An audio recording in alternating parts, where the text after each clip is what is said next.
မိရဲ့နေ့စဉ်ဘဝမှာစိတ်နှလုံးအေးချမ်းစွာချမ်းချမ်းသာသာနေနိုင်ဖို့အတွက်ဘာလုပ်ရမလဲချမ်းချမ်းသာသာနေဖို့အတွက်ဘာနဲ့နေရလူလောကဆိုတာသာဝနေတွေနဲ့တောကတွေရှိတယ်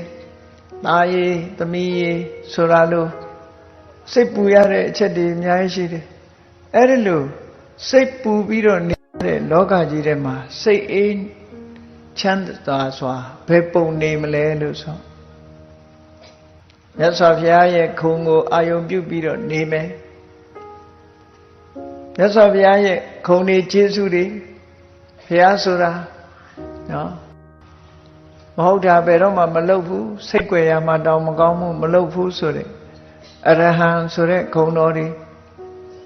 တရားဓမ္မကိုမှန်ကန်ကိုယ်တိုင်သိတယ်ဆိုတဲ့သမ္မာသမ္ဗုဒ္ဓခုံတော်တွေအတိညာနဲ့အကျင့်စရဏဝိဇ္ဇာစရဏနဲ့ပြည့်စုံတယ်ဆိုတဲ့ခုံတော်တွေဖရာခုံတော်တွေကိုတစ်ခုချင်းတစ်ခုချင်းစဉ်းစားပြီးတော့နေမယ်ဆိုလို့ရှိရင်စိတ်ပူလောင်မှုတွေဟာတည်ငါအားဖြင့်အငြိမ့်သွားကြမှာဖြစ်တယ်မြတ်စွာဘုရားကိုအာယုံပြုနေမယ်တရားကိုအာယုံပြုနေမယ်တန်ခါကုံကိုအာယုံပြုနေမယ်ဖရာတရားတန်ခါထဲမှာစိတ်ကိုနှစ်မြုပ်ပြီးနေမယ်ဆိုလို့ရှိရင်ခန္ဓာကစောင့်စည်းမှုအပြင်စိတ်အေးနှလုံးအေးချမ်းစွာစိတ်အေးလက်အေးအခုလိုဘဝမှာနေမယ်ဆိုလို့ရှိရင်ဒီဘဝမှာလည်းချမ်းချမ်းသာသာဖြစ်လို့ရသော်ဘုရားရဲ့ဂုဏ်ကိုအာယုံပြုနေတဲ့အချိန်မှာ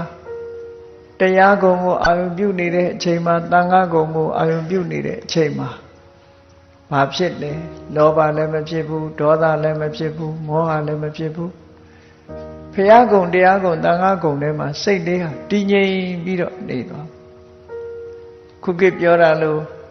ဘုရားဂုဏ်ပရိစိတ်နေမယ်တရားဂုဏ်သံဃာဂုဏ်ပရိစိတ်နေမယ်ဘုရားတရားတန်ခါကိုအာယုံပြုနေခြင်းအပြင်စိတ်နှလုံးအေးချမ်းမှုကိုရရှိနိုင်တယ်လို့ဒီလိုဆိုလို့အကယ်၍ဘုရားဂုဏ်တရားဂုဏ်တန်ခါဂုဏ်ကိုအာယုံမပြုဘူးဆိုရင်နောက်ထပ်ဘာလိုအပ်ချက်ရှိတော့တခြားနည်းပါရှိသေးတော့ဆိုလို့ရှိရင်တခြားမစင်စားနဲ့